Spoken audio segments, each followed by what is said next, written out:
be the MC. So I have a little something I would love for Wally to sign for me if you could. Just give me a little signature right there on that album. Just go ahead and put that right on here. I got a little pen. Just right across the top of his face would be fine with me. What's my name again? John, John. John.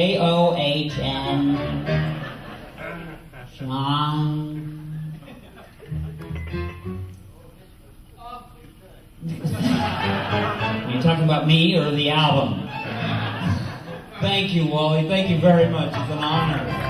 Thank you.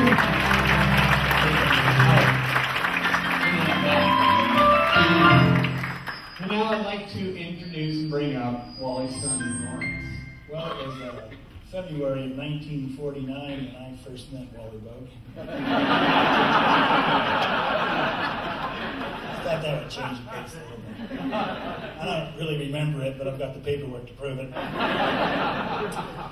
When I was 6, the park opened, and I remember Dad had a 55 T-Bird, a pretty cool car, and we used to run up MacArthur Boulevard through the orange groves to the park. And you probably don't know some things about Dad. Well, something really important I want to tell you is that he has a sense of humor. It's not always the sense of humor that you might have seen at the horseshoe. But I'll share a couple of things with you just for a change of pace. Well, we would go up through the orange groves, and he would tell me that these were navel oranges, and I was 6, 7 years old. And I was really confused. I thought about my own navel, and I asked him, I said, Dad, I was wondering about that. What's your navel for? And, I can't really see him with the light on, but I know he's going to remember this. He said, Lawrence, that's my maiden name. Some of you are listening. So, he said, there's actually a screw in there.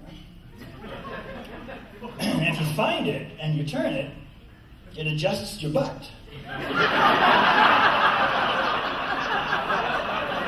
said, you don't want to turn it the wrong way, because your butt will fall off. It was pretty intriguing for a 7-year-old. So I tried it. And I tried it. I couldn't find it. I got mighty sore looking for it. And I told my dad, in fact I showed my dad, I said, look, this is a problem. And he said, Lawrence, I was kidding. He said, the truth is, this is to hold salt.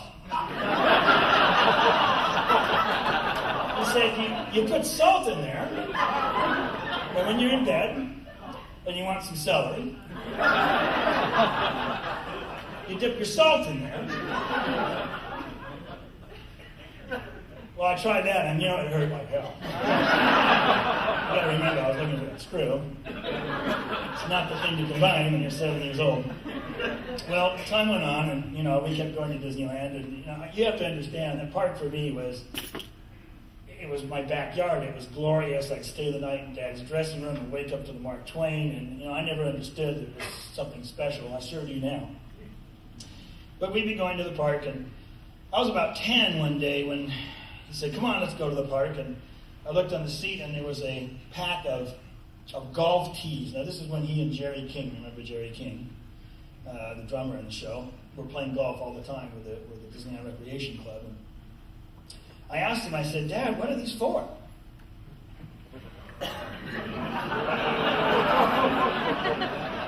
He did. He said, son, this is what I rest my balls on when I drive.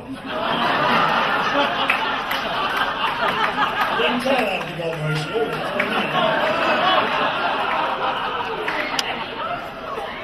I was never quite sure about Dad. And he gave me that car in 1965 when I was 16. And, I always kept a bag of teas in the glove compartment because I wasn't quite sure.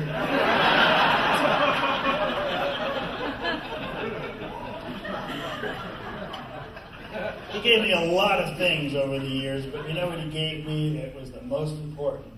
He gave me a sense of humor. You like me so hard. And hopefully it's not. Oh, I tell you, this is a night I never expected. I'm so pleased all of this. This by the way is I was working in London back in about 50 years ago, and one of the comics that I knew gave this to me because we were working in the theater in London, and we used to get out about 10:30 at night, and boy, it was pretty spooky out there. So he says, just take this cane, and you see, if you get in any trouble, just push it like that, and when they grab it, you go, and you've got some bad hands. It worked too, it really did, I tell you. I'm just so pleased at all the people that I know and love, and I really don't want to talk too much about it because I'll never forget it. Thank you so much. Thank you.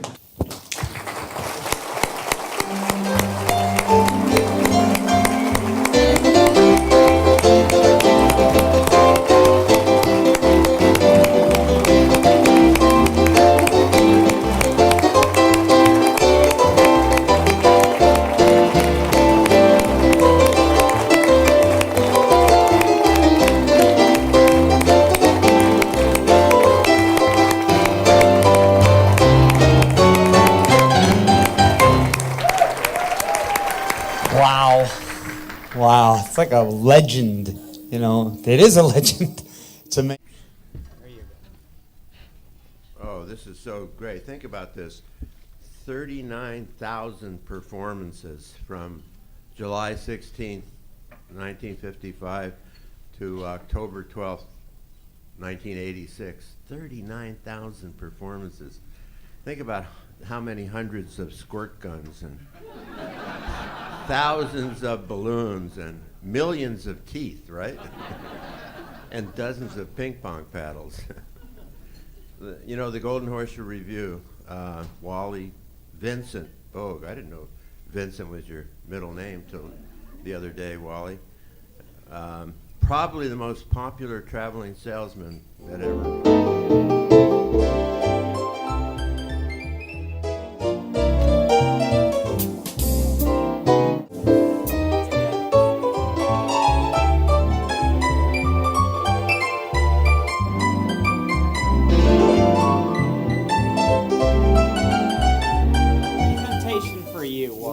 Amazing man. I love it. It looks You guys- really like me when I was. Oh, you still got it. Okay. Yeah, you I do. do? Yeah, you do. Well, I'm glad Maybe you we- told me.